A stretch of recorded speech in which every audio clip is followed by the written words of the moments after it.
Asahan na raw ang taas presyo sa mga produktong petrolyo sa susunod na linggo.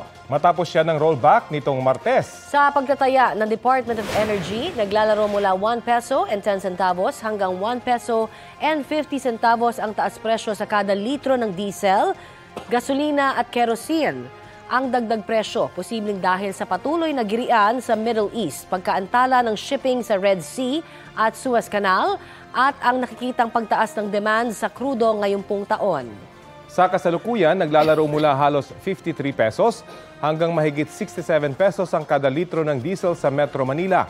Nasa 57 hanggang halos 79 pesos naman ang gasolina at halos 73 hanggang mahigit 84 pesos naman ang kerosene. Kapuso, para sa mga maiinit na balita, mag-subscribe sa GMA Integrated News sa YouTube. Sa mga kapuso naman abroad, subaybayan nyo kami sa GMA Pinoy TV at sa www.gmanews.tv.